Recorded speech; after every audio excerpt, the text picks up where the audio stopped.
दोस्तों स्वागत है आपका मेरे YouTube चैनल इंग्लिश बाबू पर। और आज मैं फिर हाजिर हूँ आपके साथ एक नई स्टोरी लेकर। और दोस्तों आज जो स्टोरी मैं आपके लिए लेकर आया हूँ ये एक शॉर्ट मॉरल स्टोरी है। बहुत ही प्यारी और बहुत ही अच्छी कहानी है। कहानी सुनने में आपको बहुत अच्छा लगेगा। उसके अलावा दोस्तों आज की जो कहानी है इस स्टोरी में आपको कुछ नए इंग्लिश के वर्ड मीनिंग सीखने को मिलेंगे, उनकी करेक्ट प्रोनाउंसिएशन के बारे में पता चलेगा और हमेशा की तरह जो इसका ग्रामर का पार्ट है उसे बिल्कुल डिटेल में कवर करेंगे ताकि आप एक एक वर्ड को अच्छे से सीख पाएँ। और दोस्तों उसके अलावा आज की जो स्टोरी है इस स्टोरी में बहुत ही बेसिक लेवल की ग्रामर आपको देखने को मिलेगी। और जिन लोगों ने अभी अभी इंग्लिश सीखना शुरू किया या फिर जो लोग बेसिक ग्रामर को सीखना चाहते हैं उन लोगों के लिए वीडियो बहुत ज़्यादा हेल्पफुल होने वाला है। तो चलिए दोस्तों आज की इस कहानी को हम शुरू करते हैं और सबसे पहले कहानी का टाइटल देखते हैं। कहानी का टाइटल है हु इज़ पुअर। दोस्तों पुअर एडजेक्टिव है जिसका मतलब होता है गरीब। और ये जो वाक्य है ये एक सिंपल प्रेजेंट का वाक्य है। सिंपल प्रेजेंट का मतलब होता है जब हम वर्तमान में कोई ऐसा वाक्य बनाएं जहाँ इज़ एम आर का इस्तेमाल हेल्पिंग वर्ब के रूप में किया जाता है, साथ में नाउन या एडजेक्टिव को लेकर वाक्य बनाया जाए। और दोस्तों हु एक रिलेटिव प्रोनाउन है। उसके अलावा हु एक इंट्रोगेटिव वर्ड है। इंट्रोगेटिव वर्ड का मतलब होता है प्रश्नवाचक शब्द। हु मतलब कौन, तो क्या अर्थ हुआ हु इज़ पुअर, गरीब कौन है। तो दोस्तों ये आज की इस कहानी का टाइटल है, शीर्षक है। और अब मैं इसे पढ़ना शुरू करता हूँ। आप लोगों से रिक्वेस्ट है कि आप कहानी को पूरे ध्यान से सुने और यदि आज की कहानी में आपको कोई भी नया शब्द या फिर ग्रामर का नया स्ट्रक्चर मिले तो आप उसको ज़रूर नोट करें। और यदि कहानी पसंद आए तो लाइक भी ज़रूर करें। तो चलिए इसको शुरू करते हैं। Once upon a time there was a renowned saint. क्या मतलब हुआ दोस्तों, ये जो वाक्य है ये एक सिंपल पास्ट का वाक्य है। और जैसे ऊपर अभी आपको मैंने एक सिंपल प्रेजेंट का एग्जांपल दिया था, ये सिंपल पास्ट का वाक्य है। सिंपल पास्ट का मतलब होता है जब हम पास्ट में कोई ऐसा वाक्य बनाएं जहाँ पर वॉज या फिर वर का इस्तेमाल हेल्पिंग वर्ब के रूप में किया जाता है, साथ में कोई भी नाउन या फिर एडजेक्टिव को लेकर वाक्य बनाया जाता है। दोस्तों यहाँ इस ध्यान देने वाली बात यह है कि इस तरह के जो वाक्य हैं उनमें कभी भी वर्ब का मतलब कि जो क्रिया है उसका इस्तेमाल कभी भी नहीं किया जाता है। और यही कारण है इस तरह के जो वाक्य हैं उनको नो एक्शन सेंटेंस भी कहा जाता है।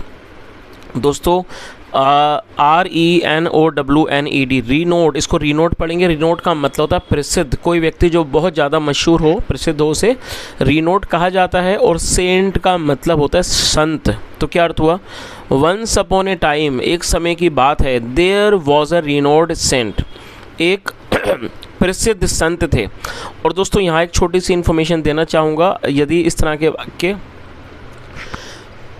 कोई भी ऐसा वाक्य सिंपल प्रेजेंट का या फिर सिंपल पास्ट का जिसकी शुरुआत देयर से होगी तो वहाँ पर देयर का अलग से कोई मीनिंग नहीं निकाला जाता है। वैसे देयर का मतलब वहाँ होता है, लेकिन यदि वाक्य की शुरुआत में इस तरह के वाक्य आप देखते हैं जहाँ पर इज़ एम आर या वॉज वर का इस्तेमाल किया जाता है सिंपल प्रेजेंट या सिंपल पास्ट में, और वहाँ पर देयर पहले आएगा तो वहाँ पर देयर का प्रयोग मात्र वाक्य को बनाने में किया गया है, वहाँ पर उसका कोई अलग से मतलब नहीं होता है। तो पूरी लाइन का क्या अर्थ निकला, वंस अपॉन ए टाइम एक समय की बात है, there was a renowned saint, एक प्रसिद्ध संत थे। Many people visited him every day to get his blessings. क्या मतलब हुआ दोस्तों, ये जो वाक्य है ये पास्ट इंडेफिनिट का अफर्मेटिव वाक्य है जहाँ वर्ब की सेकंड फॉर्म का यूज़ किया जाता है।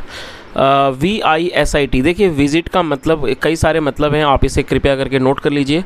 विजिट का मतलब होता है कहीं जाना, किसी जगह का भ्रमण करना, कहीं दौरे पर जाना, किसी व्यक्ति से मुलाकात करने जाना, किसी को देखने जाना। तो इसके कई सारे मतलब हैं।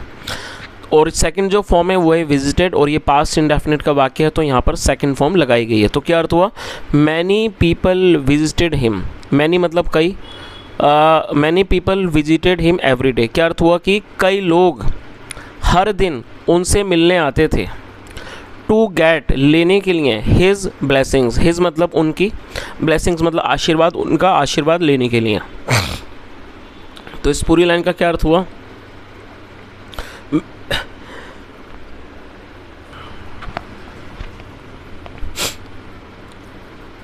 Many people visited him every day to get his blessings, मतलब कई लोग उनका आशीर्वाद लेने के लिए हर रोज़ आते थे। और दोस्तों माफ़ी चाहूँगा, गले में बहुत ज़्यादा प्रॉब्लम है, 2-3 दिन से गले में दर्द है प्लस फीवर भी है, तो इस वजह से थोड़ी थोड़ी बोलने में प्रॉब्लम हो रही है। चलिए आगे देखिए। One day a rich and greedy merchant went to meet him. क्या मतलब हुआ दोस्तों? ये जो वाक्य है ये भी एक पास्ट इंडेफिनिट का अफर्मेटिव वाक्य है जहाँ पर सेकंड फॉर्म लगाई जाती है। गो मतलब जाना और सेकंड फॉर्म है वेंट। और दोस्तों यहाँ पर जो विशेष बात है वो ये है कि इस वाक्य में 2 वर्ब का प्रयोग वाक्य को बनाने में किया गया है। तो आप इस चीज़ को याद रखें, जब आप ऐसा कोई भी वाक्य बनाना चाहते हैं जहाँ पर आप 2 वर्ब का प्रयोग करना चाहते हैं तो पहली जो वर्ब है आप उसको टेंस के अकॉर्डिंगली यूज़ करेंगे। अब जैसे ये मान लीजिए पास्ट इंडेफिनिट का वाक्य है तो यहाँ पर सेकंड फॉर्म लगाई गई है।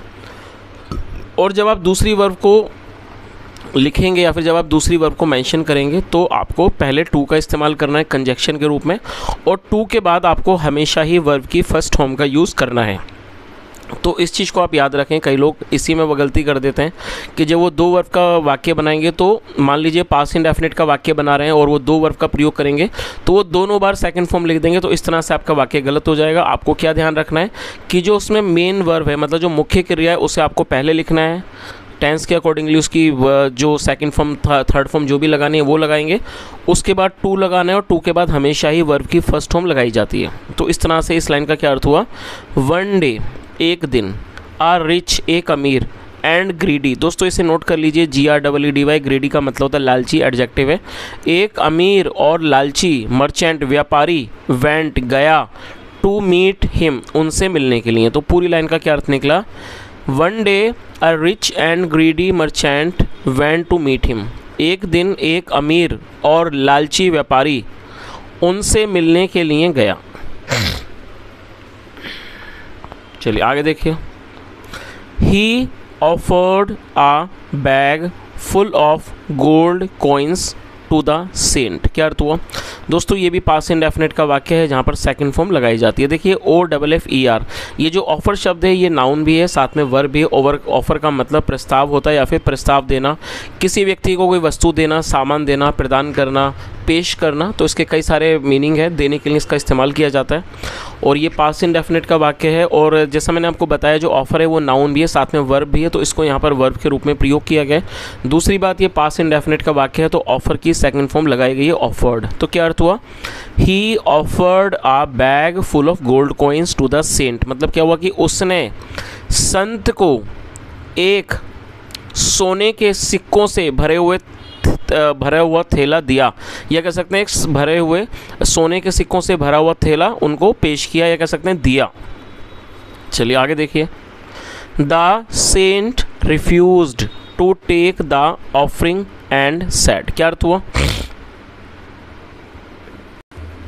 और दोस्तों ये जो वाक्य है ये भी पास्ट इंडेफिनिट का वाक्य है जहाँ पर सेकंड फॉर्म लगाई गई है। रिफ्यूज़ का मतलब होता है मना करना, इनकार कर देना किसी चीज़ से, सेकंड फॉर्म में रिफ्यूज्ड। और इस वाक्य में भी 2 वर्ब का प्रयोग वाक्य को बनाने में किया गया है। देखिए पहली वर्ब ये है, उसके बाद टू लगाया गया, और जैसा मैंने आपको बताया टू के बाद फर्स्ट फॉर्म लगाई जाती है और टेक मतलब होता है लेना। तो इस तरह से इस लाइन का क्या अर्थ हुआ? The saint refused to take the offering. Offering का मतलब होता है किसी तरह का कोई चढ़ावा वगैरह, उसे ऑफरिंग कहा जाता है। तो क्या अर्थ हुआ कि जो संत थे उन्होंने इस ऑफरिंग को, मतलब इस चढ़ावे को लेने से मना कर दिया, इनकार कर दिया।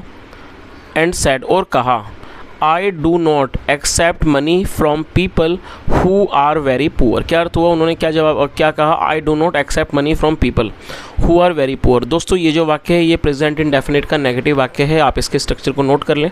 जब हम प्रेजेंट इंडेफिनिट में कोई भी नेगेटिव का वाक्य बनाएंगे और यदि सब्जेक्ट वहाँ पर आई, वी, यू, दे या फिर प्लूरल नाउन होगा तो वहाँ पर डू नॉट का इस्तेमाल किया जाता है, साथ में फर्स्ट फॉर्म लगाई जाती है। आप इस बात को भी नोट करें, यदि सब्जेक्ट ही, शी, इट या फिर सिंगुलर नाउन होगा तब डू नॉट का इस्तेमाल नहीं किया जाएगा, तब डज नॉट का इस्तेमाल किया जाता है। और डू नॉट, डज नॉट के बाद हमेशा ही आपको वर्ब की फर्स्ट फॉर्म लगानी होती है। और ये वर्ब की फर्स्ट फॉर्म है ACCEPT। एक्सेप्ट का मतलब होता है स्वीकार करना, कोई चीज़ लेना, मानना, स्वीकार करना, उसे एक्सेप्ट कहा जाता है।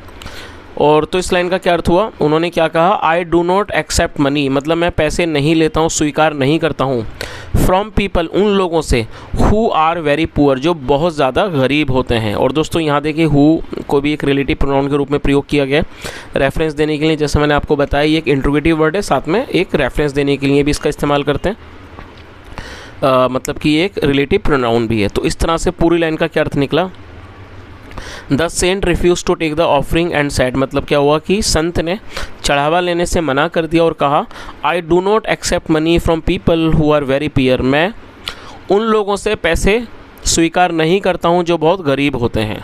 चलिए आगे देखिए,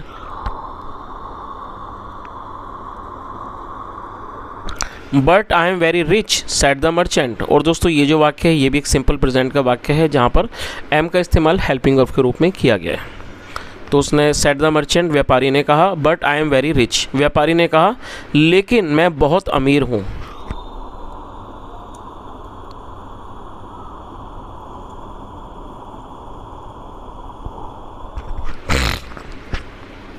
do you wish to earn more money asked the saint, क्या अर्थ हुआ। और दोस्तों ये जो वाक्य है ये प्रेजेंट इंडेफिनिट का इंट्रोगेटिव वाक्य है। मैं चाहूँगा आप इसके स्ट्रक्चर को भी नोट कर लें। देखिए जब आप कोई भी प्रेजेंट, सबसे पहले समझ लीजिए कि प्रेजेंट इंडेफिनिट क्या होता है। प्रेजेंट इंडेफिनिट का मतलब होता है ऐसे वाक्य जहाँ वाक्यों के टेल पर ता है तिये जैसे शब्द आते हैं, जैसे वह आता है, वह जाता है, वह खेलता है, वह दौड़ता है, मैं पढ़ाता हूँ, इस तरह के वाक्यों को प्रेजेंट इंडेफिनिट के वाक्य कहा जाता है। और यदि ऐसे वाक्य इंट्रोगेटिव में आएंगे जिनकी शुरुआत क्या से होगी, जैसे मान लीजिए क्या वह खेलता है, क्या आप दौड़ते हो, क्या मैं उसे पढ़ाता हूँ, इस तरह के वाक्य जहाँ पर शुरुआत क्या से होगी, तब ऐसे वाक्यों में हमें डू या डस का इस्तेमाल हेल्पिंग वर्ब के रूप में करना होता है। आई, वी, यू, दे प्लूरल में डू का इस्तेमाल होगा, ही, शी, इट और सिंगुलर नाउन के साथ डस का यूज़ किया जाता है। तो यहाँ जो सब्जेक्ट है वो यू है और यू के साथ यहाँ पर डू का इस्तेमाल किया गया, साथ में फर्स्ट फॉर्म लगाई जाती है। तो इस लाइन का क्या अर्थ हुआ, do you wish to earn more money. और दोस्तों विश को यहाँ भी दो वर्ब का प्रयोग वाक्य को बनाने में किया गया है। विश का मतलब होता है किसी चीज़ की इच्छा करना। आज द सेंट, संत ने पूछा, do you wish to earn more money, मतलब क्या आपकी और पैसा कमाने की और धन कमाने की इच्छा है। आज द सेंट, संत ने पूछा, यस, हाँ। Those who wish for money always run after it. तो उन्होंने क्या जवाब दिया, दोज का मतलब था वे या फिर वे लोग। Those who wish for money always run after it, मतलब वो लोग जिनकी पैसे के लिए इच्छा होती है, हु विश फॉर मनी मतलब जिनकी पैसों की इच्छा होती है, जो पैसों की इच्छा करते रखते हैं, ऑलवेज रन आफ्टर इट, वो हमेशा इसके पीछे भागते हैं। और दोस्तों मैं चाहूँगा आप इस वर्ब को जरूर नोट कर लीजिए। रन आफ्टर का मतलब होता है किसी चीज़ के पीछे भागना। तो इस तरह से पूरी लाइन का क्या अर्थ हुआ, those who wish for money always run after it, मतलब वो लोग जिन्हें पैसों की इच्छा होती है वो हमेशा इसके पीछे भागते हैं। They can do nothing to acquire, they can do anything to acquire it. और दोस्तों दे का मतलब होता है वे या फिर वे लोग। जब सब्जेक्ट में एक से ज़्यादा लोग शामिल होते हैं तो दे का यूज़ किया जाएगा, जो कि एक प्लूरल नाउन है। और एक्वायर का मतलब होता है किसी चीज़ को प्राप्त करना, हासिल करना। तो उन्होंने आगे क्या कहा, they can do anything to acquire it, मतलब वे या कैसे हैं वे लोग इसे पाने के लिए, इसको हासिल करने के लिए कुछ भी कर सकते हैं। No one is as poor as these people said the saint. और संत ने आगे क्या कहा, no one is as poor as these people. These मतलब ये, मतलब कि कोई भी इन लोगों के जितना गरीब नहीं होता है। सेड द सेंट, संत ने कहा। द मर्चेंट फेल्ट अशेम्ड, दोस्तों ये भी पास्ट का वाक्य है जहाँ पर सेकंड फॉर्म लगाई गई है। फील अशेम्ड, और ये अशेम्ड एडजेक्टिव है जिसका मतलब होता है शर्मिंदगी महसूस होना, और यहाँ इसको एडजेक्टिव के रूप में प्रयोग किया गया है। द मर्चेंट फेल्ट अशेम्ड, व्यापारी ने शर्मिंदगी महसूस की, या कह सकते हैं व्यापारी शर्मिंदा हो गया। And return to his house, और वो अपने घर वापस लौट गया। चलिए तो दोस्तों इस तरह से ये छोटी सी कहानी ख़त्म होती है अच्छे से मॉरल के साथ। और मॉरल यही है कि व्यक्ति को पैसों का अधिक लालच नहीं करना चाहिए। तो दोस्तों यदि आपको आज की कहानी अच्छी लगी हो और आपने आज की इस वीडियो में कुछ सीखा हो, कुछ इन्फॉर्मेटिव लगा हो, आपको ऐसा लगा हो कि इस वीडियो ने आपकी इंग्लिश सीखने में थोड़ी सी भी मदद की है, तो आपसे रिक्वेस्ट है आप इस वीडियो को ज़रूर लाइक करें, दोस्तों के साथ शेयर करें, चैनल को भी सब्सक्राइब करें यदि आपने नहीं किया है। और कॉमेंट में ज़रूर बताएँ आपको आज की कहानी कैसी लगी, मेरा पढ़ाने का प्रयास कैसा लगा, कॉमेंट में ज़रूर बताएँ। यहाँ तक सुनने के लिए thank you so much. Have a nice day and bye.